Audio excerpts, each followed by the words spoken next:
sama dua orang yang boleh nanti kamu boleh tanya-tanya, ada Mbak Cynthia, ada Dokter Ivan pastinya. Jadi buat kamu yang tadi mungkin ada mau menanyakan soal filmnya boleh, soal program yang ada dalam filmnya juga boleh. Jadi aku persilakan banget, nanti kita juga akan buka sesi Q&A bareng-bareng ya teman-teman ya. Oke, ini pasti sudah tidak sabar nih nanya-nanya sama dokternya. Yang mana nih kira-kira yang mau nanya sama dokternya nih? Wah, langsung kan. Langsung aja sekarang kita sambut ya bareng-bareng dua orang yang akan segera kita ajak ngobrol.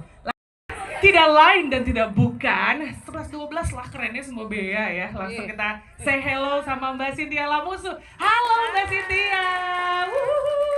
Waduh, silakan duduk. Kita hari ini bakalan diskusi ya. Kita ngobrol-ngobrol dulu nih seputar filmnya, dan pastinya aku juga mau nanyain komentarnya juga dulu dong sama dokter dan juga Kak Cynthia Lamusu. Mungkin boleh dikasih dulu mic-nya Pak? Iya. Nah, ini tadi aku serius sih gitu nonton, pertengahan nonton bahkan, aku udah yang kayak turun aja tuh air mata. Aku langsung kayak waduh ini nggak bisa nih, makeup tidak kondusif, langsung begitu ya. Oke, tapi aku mau nanya-nanya dulu, apa kabar hari ini Kak Cynthia dan juga Dokter Ivan nih? Alhamdulillah baik-baik. Alhamdulillah. Baru pada sampai di Medan hari ini? Iya baru tadi siang. Wih, baru sampai, jadi nggak jet lag amat lah ya di Medan ya. Alhamdulillah soto Medan udah masuk. Waduh. Habis itu durian. Duren langsung. Wih, itu nanti menuju malam aja kita makan duriannya, ya kan? Oke. Tapi yang pasti ini dia nih penonton-penonton kita yang sudah kena haru banget nih dok. Aduh, luar biasa. Aku mau nanya dulu nih, dokter Ivannya mirip nggak sama Aryo Wahab tadi di film? Gantengan dokternya kan? Memang aku juga tadi mau bilang begitu. Tahu aja kalian ibu-ibu nih, heran. Tapi tadi sempat banyak juga ya dok, ada pesannya juga nih mengenai programnya, mengenai bagaimana langkahnya, bagaimana sabarnya ya seorang Mutia yang digambarkan sama seorang Marsha Timothy di film. Nah, yang aku mau tanya adalah, aku sudah mulai tidak fokus nih ya guys, jadi aku buka pertanyaan dulu ya. Yang aku mau tanya untuk pertama buat dokter Ivan dulu deh. Nanti aku bakal ngobrol-ngobrol juga sama Kak Cynthia Lamusu ya. Jadi dokter, kira-kira dari data yang saat inilah, terutama di Indonesia juga ya, termasuk banyak juga ya pasangan-pasangan yang kayaknya tuh cukup sulit buat dapetin momongan, buat anak, apalagi buat yang marriage baru banget nih. Awalnya padahal kok mereka sama-sama muda, umurnya sama-sama produktif, tapi kok masih sulit juga gitu dok. Itu kira-kira yang bikin itu jadi susah itu apa sih dokter? Ya, pertama-tama terima kasih kita bisa kumpul sama-sama siang hari ini. Alhamdulillah kita bisa sharing dan memang infertilitas itu merupakan suatu kondisi yang dulu dianggap sesuatu yang tabu untuk dibicarakan. Tapi sekarang kita melihat bahwa infertilitas itu bukan permasalahan penyakit yang dialami oleh si pasangan atau perempuan dalam hal ini, tapi itu sudah merupakan kondisi yang mempengaruhi keluarga. Jadi kalau kita bicara tentang infertilitas ini, sudah pasti para ibu, para calon ayah yang memang sedang berusaha untuk punya keturunan itu, strugglingnya itu memang bukan hanya masalah medisnya, tapi juga permasalahan bagaimana beradaptasi terhadap social culture yang ada di dalam, khususnya di Indonesia gitu. Jadi berapa banyak statistiknya memang sekitar 1 dari 10 pasangan. Tetapi kalau kita lihat dari beberapa studi yang mungkin dalam 10 tahun terakhir, malah statistik itu lebih tinggi, di sekitar 1 dari 6, which is banyak sekali. Kalau kita lihat di Indonesia itu ada cukup banyak pasangan yang sedang berupaya untuk keturunan. Problem kita memang tidak banyak pasangan yang mengerti dan tahu kapan mesti berobat, kemana mesti berobat, dan lebih susahnya lagi, informasi yang beredar isi di situ tuh bukan informasi yang seringkali akurat, sehingga yang ada muter sana kemari, kata teman saya bagus itu, teman saya kesini, sehingga yang ada uang tuh mungkin udah habis lebih banyak yang sangat disayangkan, yang habis tuh justru adalah waktu, sehingga banyak pasangan yang menunda waktu yang menyebabkan usia telur perempuan itu sangat berharga. Dan ini yang memang menjadi mungkin problem kita, bahwa kalau kita tidak berobat pada waktu yang tepat, dan terlambat ya akhirnya banyak telur yang sudah mulai berkurang kuantitas dan kualitas, kurang lebih seperti itu. Waduh. Berarti nih kadang-kadang kalau misalnya orang yang lagi umurnya produktif tuh kadang-kadang suka nunda gitu ya. Ah mau pacaran dulu lah, mau ini dulu lah gitu. Padahal kan Semangat semua untuk para pejuang dua garis.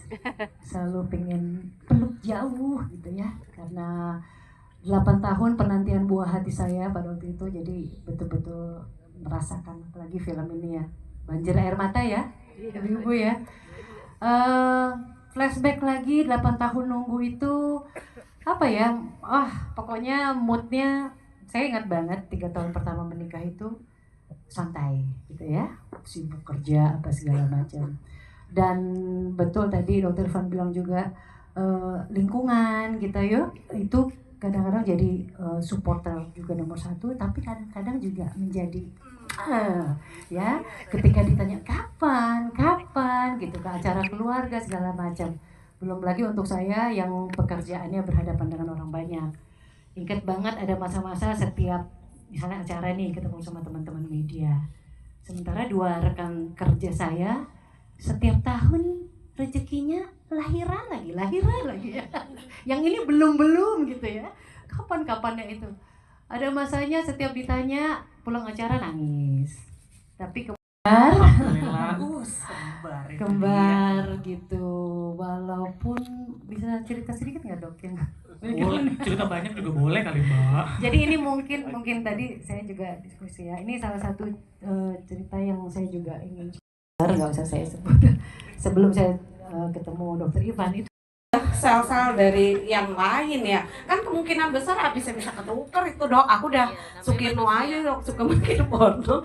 Jadi itu ke situ yang satu ya dok. Yang kedua gitu, kemungkinan untuk kehamilan bayi tabung itu untuk sekitar umur jelita bisa nggak sih dok?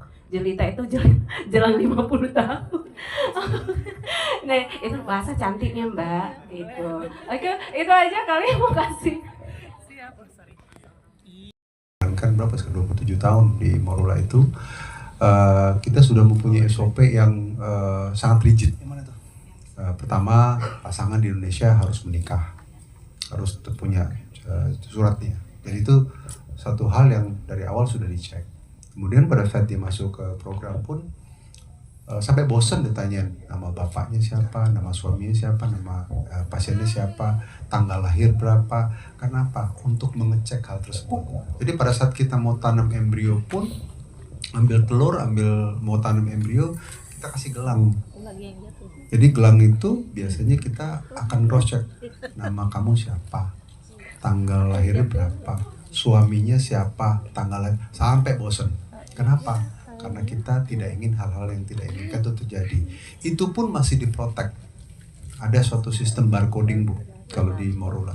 Jadi setiap ibu masuk ke lab, itu sudah di cross check dengan barcodingnya, sampai ke telur, sampai ke medium, sampai ke petri dish-nya di laboratorium, itu hanya untuk sel zigot atau sel telur atau sel sperma si pasangan tersebut.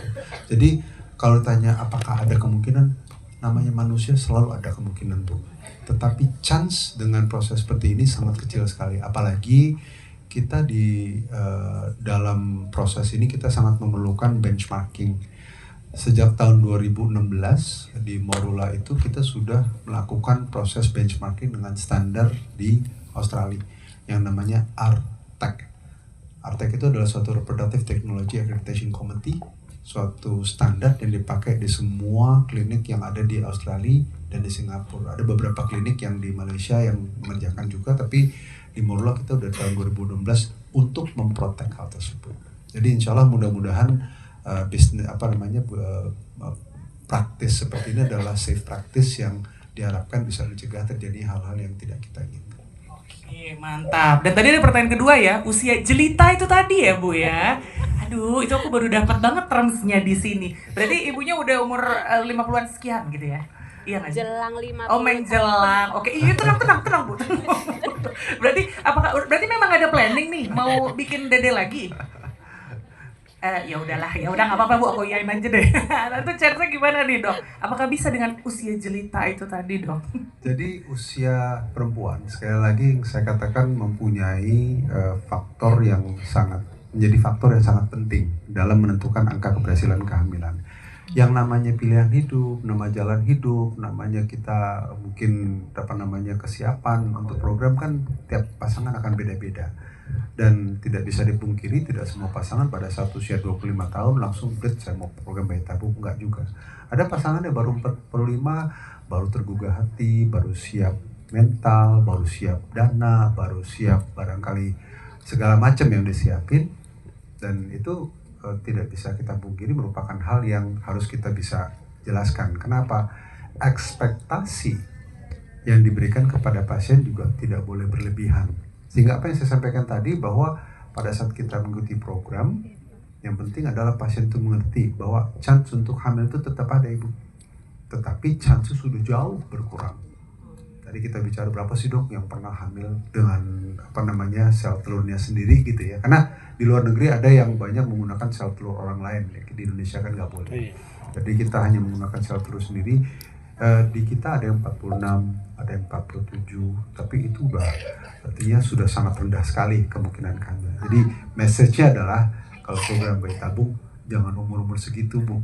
Idealnya di bawah dari 40-35 tahun. Tapi itu masih mempunyai kemungkinan dengan catatan yang tadi komunikasi dengan dokter supaya ngerti banget. Oke, siap kalau begitu.